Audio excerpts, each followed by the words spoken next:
Okay,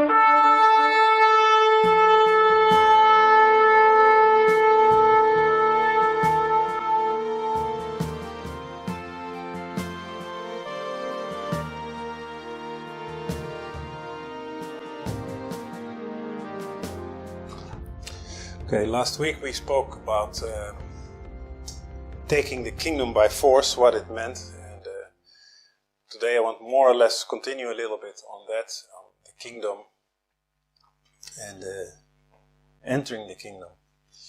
And I want to do so with a parable that Jesus told, and that we can find in Matthew 22. And there is... Actually, it's only written in the Gospel of Matthew, but there is a very similar parable in Luke 14. It's not exactly the same, but it's quite similar. So I want to have both of those next to each other, because I think they are complementary.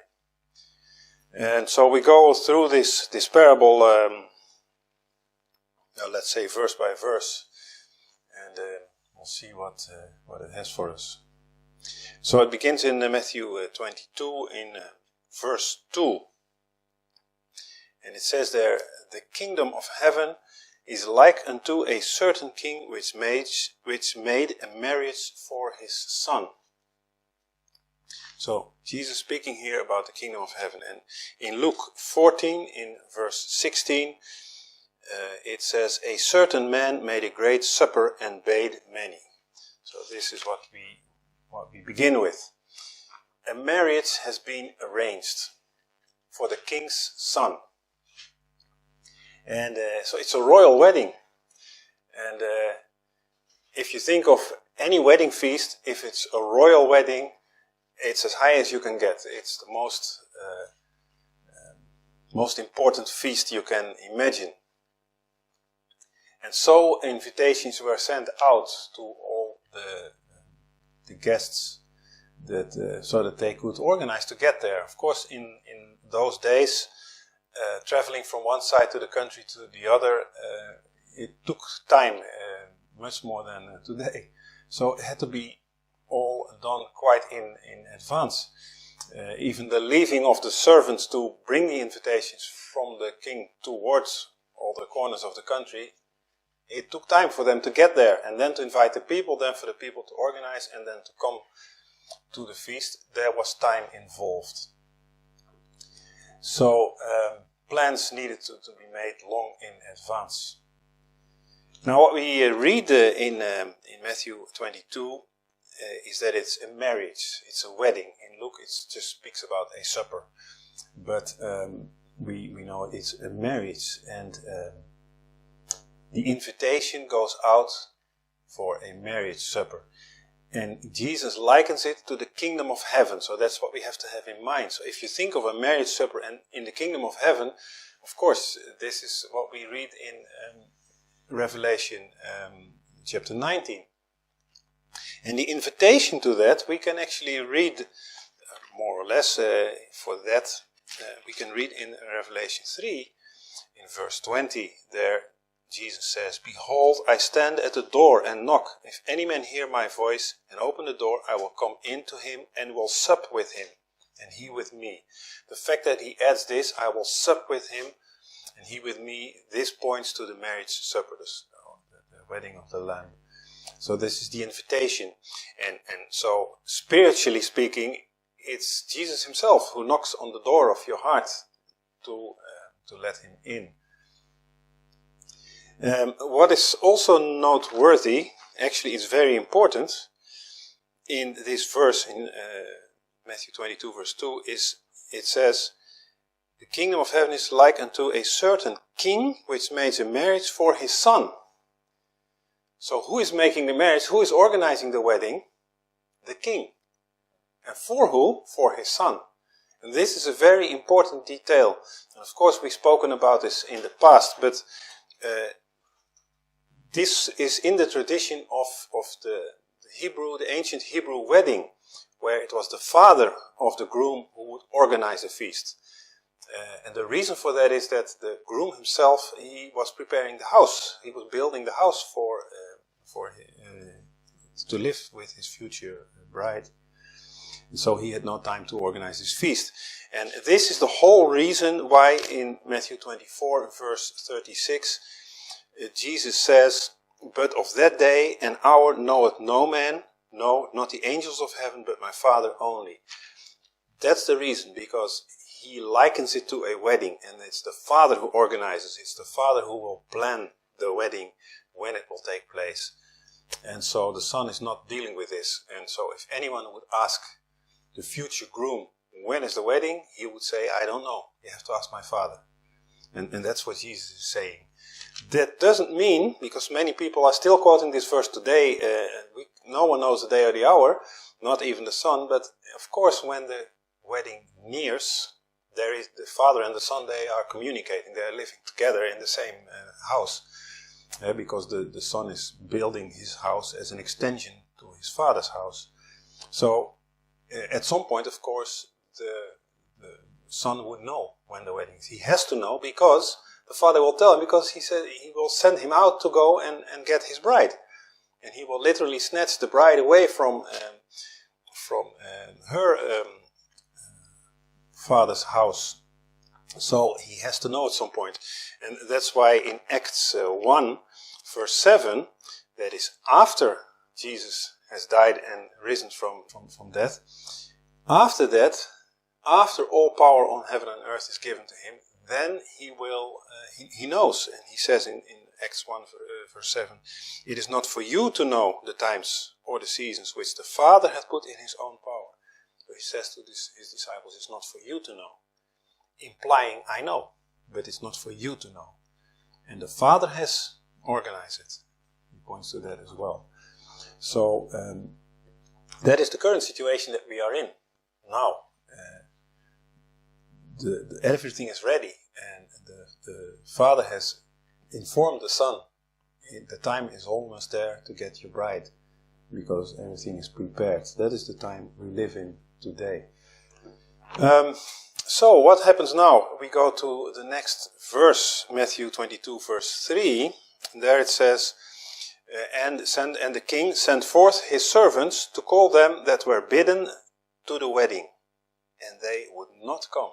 So, they were bidden means they were invited. They would not come. So those that were invited to the royal wedding were noblemen. They were the top tier of society. They were elected people of status that were invited to the king's the king's son's wedding. And they must have been proud that they were invited by the king himself. They must have said to their neighbors and whoever was around them, "See, the king invites me to his son's wedding." But they were also so proud that they said, "Well, but I don't go." They declined.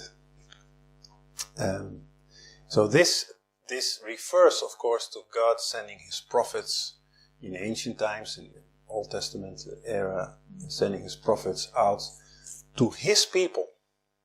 He has said to Israel, "You are my people." And so that's where he mainly operated, but not exclusively, by the way.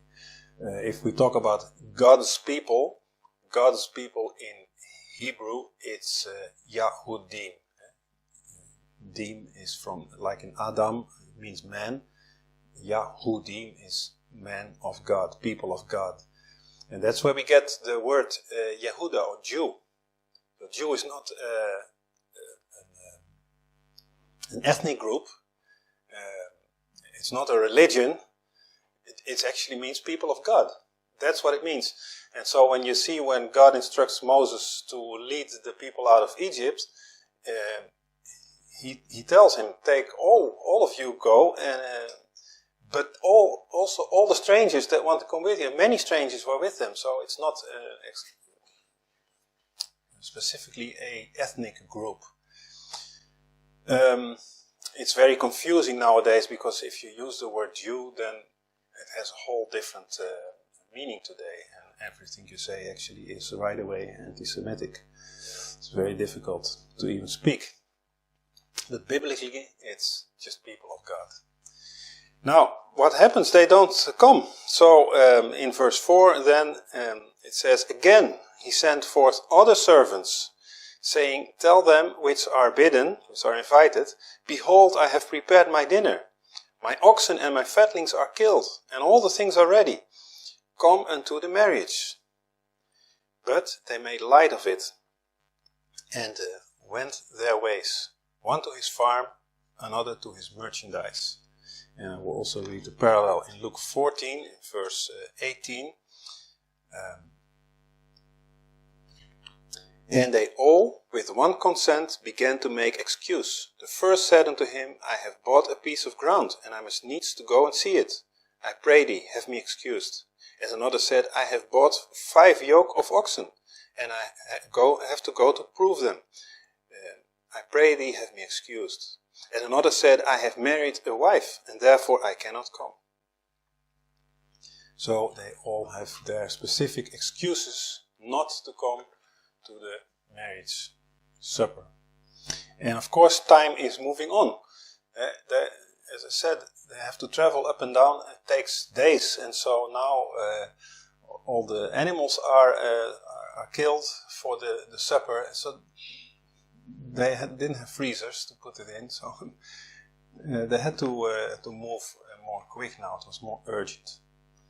This second invitation was more urgent.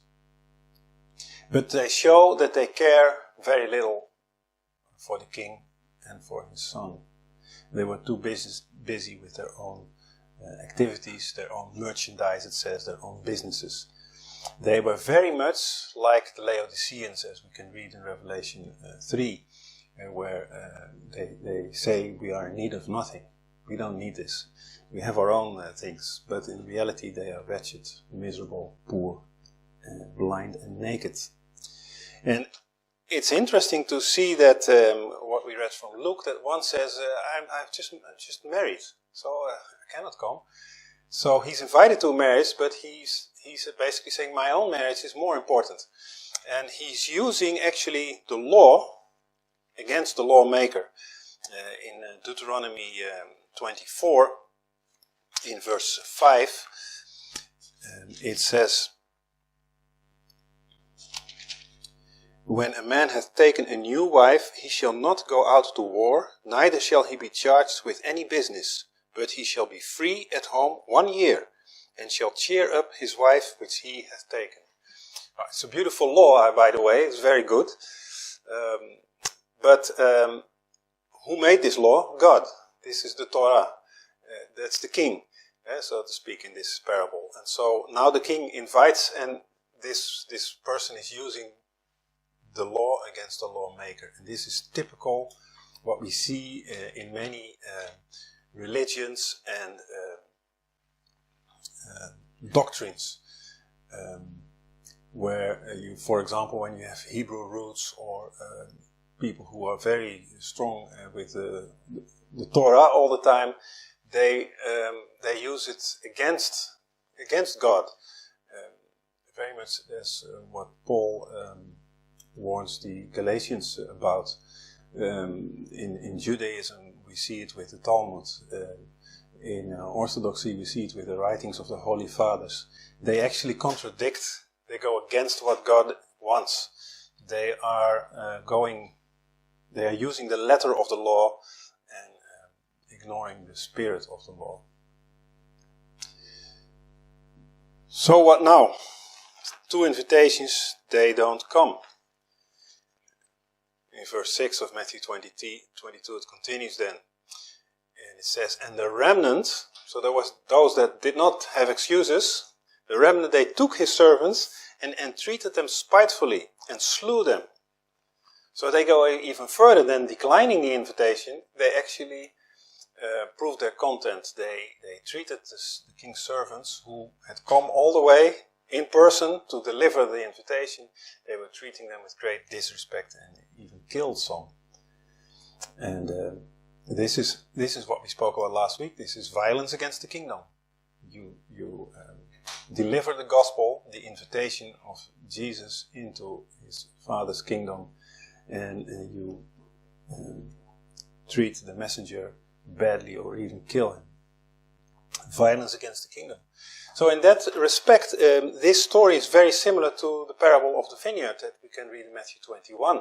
It's a similar thing. The owner of the vineyard is in a faraway country, but he sends his servants, and they are also killed. And in the end, he sends his son, thinking, well, they will respect the son, but the farmers think, well, if we kill the son, we get the inheritance, and so they kill the son.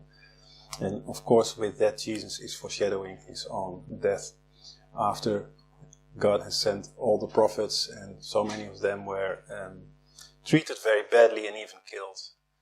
God sends his son, and they do the same to him. In Matthew 23, Jesus puts this in front of the Pharisees and the scribes in verse 29.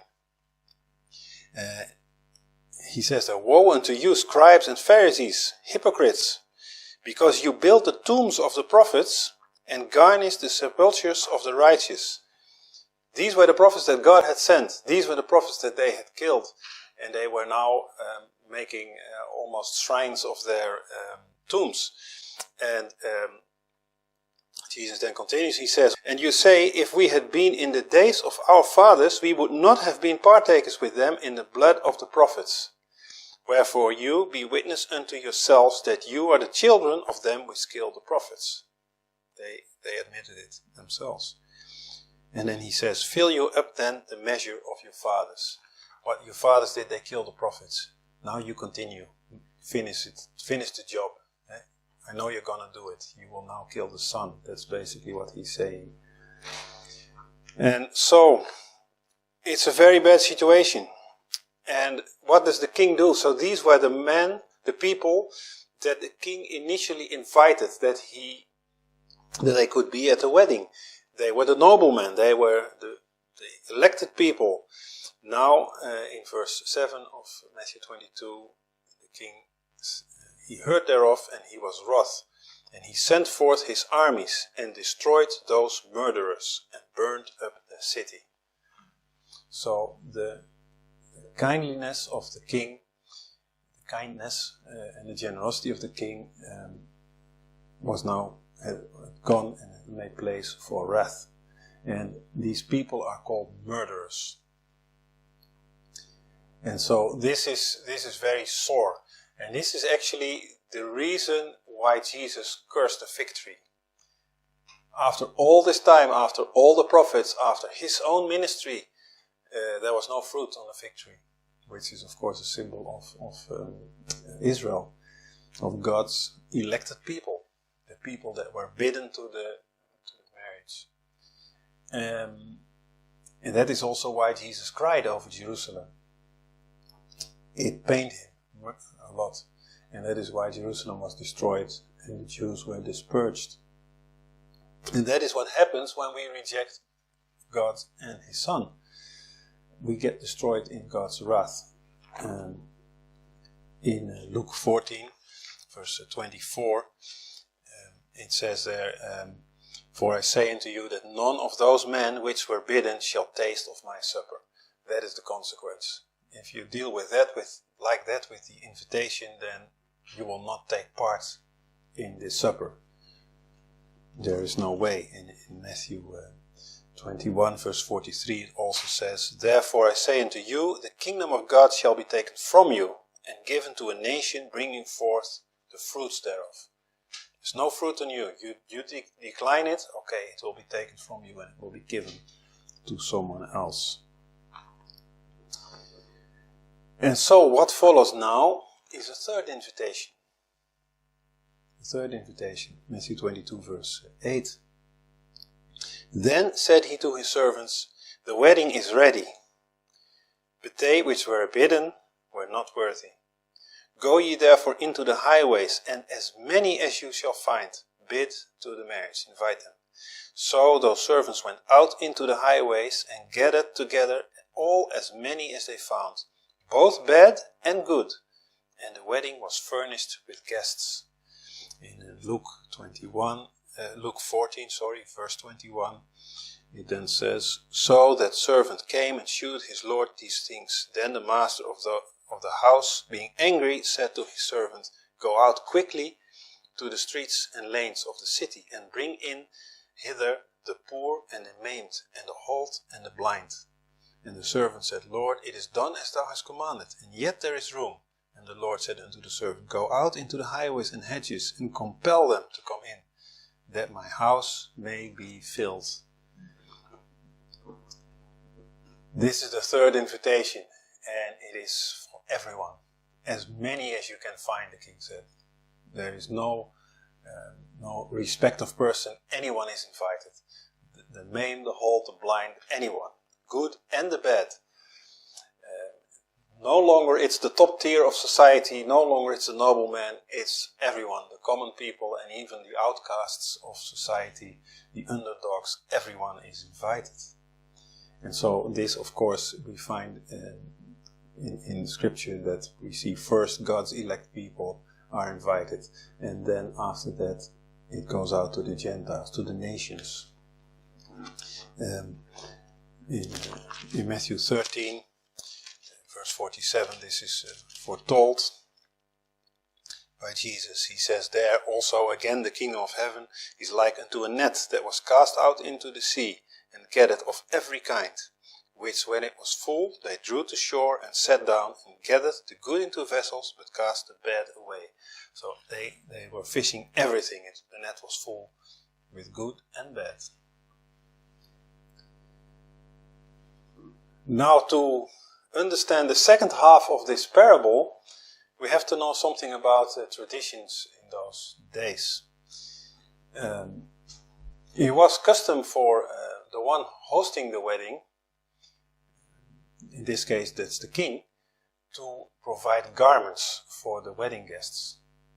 And they were simple, neutral garments that everyone wore. So you got a garment, and everyone was wearing that same or similar garment. And in this way, the rank and status between the people, it was covered. You could not see who was the rich one, who was poor, whatever. They were all equal, and they could mingle as equals. This was the idea. And we find, of course, this picture in Revelation 19, verse 8. This is, I read it many times, this is about the marriage supper, the supper of the wedding of the Lamb. In Revelation 19, verse 8, it says there, "And to her," that's the bride, "was granted that she should be arrayed in fine linen, clean and white." It's very simple. It's just clean white. It's not full of diamonds and all kinds of adornment. It's just white, clean and white. For the fine linen is the righteousness of saints. And that is what it typifies. The wedding garment identifies the righteous, the one that is accepted to the wedding. And we can compare it also to the priest garment, of which we spoke in the past. It was similar. They were all dressed the same, the priests, and they were all dressed in white. So that there was also a type of righteousness. They were invited in, appointed to do this work in the tabernacle. And so they had white robes and red belt. It's often depicted white, but actually it was red, and it was under the heart, and the red was the blood of the sacrifice. That's what it pointed to, which cleansed the sins of the heart. That's why the red belt was worn under the heart. And so they were girded with salvation. And it's interesting that, a little side note, but that this red they made from the crimson worm, a specific worm that the female worm, when it gets eggs, it impales itself on a tree, and actually it dies as it gives birth, and red fluid comes out. And this fluid, this is used to make this red paint. And This is the crimson worm. And so in Psalm 22, the prophetic psalm of Jesus on the cross, he says literally, I am but a worm. And so in Hebrew he says this, I am a crimson. He points to that worm, the same worm that the priest had used for ages to make this red dye for this belt. So he's basically saying, I am dying on this tree, red fluid, blood comes out, and that is your salvation. And it's a beautiful picture that God shows there. So anyway, that's a little digression, but the garment, that's the point here, was given to each guest so that they would all be equal. And so here you see that the lowest people, quote unquote lowest of course, of society, they look now the same as the noblemen would have looked if they would have accepted the invitation. They were all similar. And so that is what we have to keep in mind when we continue reading Matthew 22 verse 11. So now the room is filled with guests, and then the king comes in to see the guests. And he saw there a man which had not on a wedding garment. And he said unto him, Friend, how camest thou in hither not having a wedding garment? And he, the man, was speechless. Then said the king to the servants, Bind him hand and foot, and take him away, and cast him into the outer darkness. There shall be weeping and gnashing of teeth. So, now you understand when the king comes in that he right away sees this man, because all are equally dressed. And this man, he doesn't have this wedding garment on, so he's wearing his own clothes, whatever they may have been. So he was, of course, sticking out clearly. So the king spots him right away. And you see again, the king begins with kindness. Just as when he sent out the first invitations, there is kindness. He says, friend, friend. He doesn't assume the worst right away. Friend. And then he asks him a question. Now, this question, if you understand this question, you understand the purpose of this parable. Because what would you think if you have a whole bunch of people all dressed the same, and you have one who's dressed differently? What would you ask this person? You would ask, why are you not wearing this wedding garment? Or why are you dressed like this? But that's not what the king asks. He asked, how did you get in? How did you get in? And this is key to understand this parable. How did you get in? The reason for this question is that these wedding garments, they were distributed at the entrance. So when you would come in, you would be accepted inside and you would receive the garment upon entering. So everyone who would come through the entrance would get this garment. And he hadn't one. And that's why the king said, how did you come in? Apparently you did not come in through the entrance. That's why I have on the opening screen of this video a gate. It symbolizes the gate of the kingdom of heaven. He had not entered through the entrance. Why? Well, we don't know, of course. It doesn't say. It could be that he was one of the originally invited guests that changed his mind and thought, well, let me sneak in. And he was maybe ashamed and took another way to get inside. Or he was not invited at all, but he saw the others and thought, let me also try to get inside. And maybe he felt too good to be among all these blind and maimed people and didn't want to be in line with them. Who knows? But one thing we know, he did not belong there. He did not belong there. There is only one way into the kingdom. There is only one entrance. And in John 10, Jesus says, I am the door. And in John 14, he says, there is no way into the Father but by me.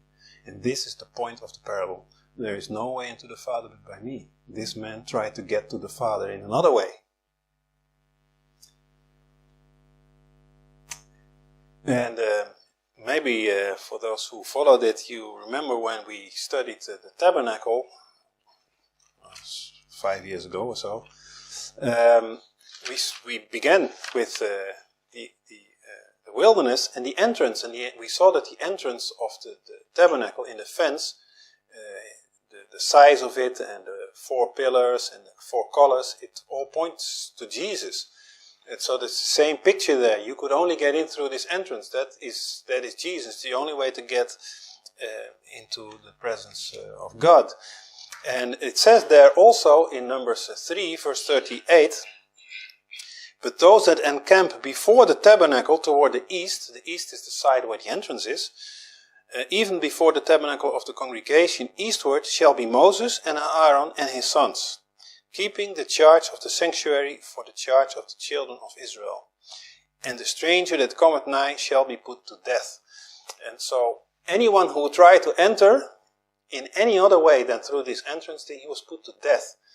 And if you read this in Numbers, you think, well, that's a bit exaggerated. Someone just wants to get near to the tabernacle. It's basically good. Why kill him right away? But God is showing something. It's entering the kingdom of heaven in an illegal way, say. He's an illegal alien. So there is only one entrance. God has provided that, and everyone is invited to go through that entrance. So there's no reason to not go there. And so that's what he's showing there.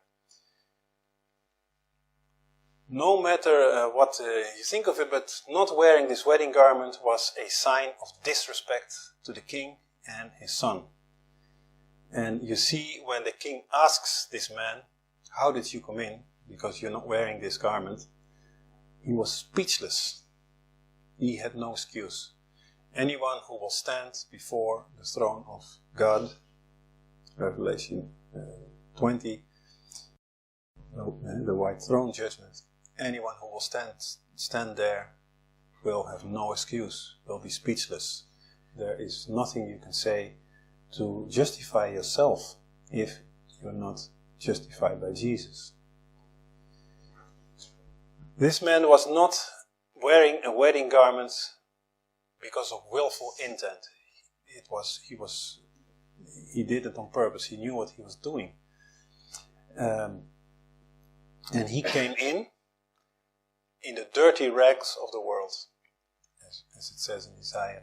Even if he would have worn the robe of a nobleman, and maybe a very expensive robe, in the kingdom of heaven, in the presence of the king, it's dirty rags. It's meaningless. And so we also have to think of this when we see quote-unquote godly men that present themselves as godly men, and they might wear suits or robes of that clergy wear in many religions. It's meaningless. They are not the robes of righteousness. It might fool people, but it doesn't fool God. He sees it right away. He sees right away, hey, you did not come in through the entrance. Many call themselves Christians, and they wear the filthy rags of the world. They call themselves the bride, or part of the bride, but they're not dressed like a bride. And that is why the king responds so harsh and so swift. Right away, that is, bind him hand and feet and throw him out of darkness. The man had dishonored the king and his son. He had refused to do things the king's way and did it his own way. It is rebellion against the king. So the question, and remember this is very interesting and very important. How did you come in? This is the question that's key in this parable. So then in verse 14, Jesus adds these words that are very often quoted and very often misquoted. For many are called, but few are chosen. And this saying is only has its meaning when it's used in the context of this parable. The ones that are called, that are bidden, that are invited, are many indeed.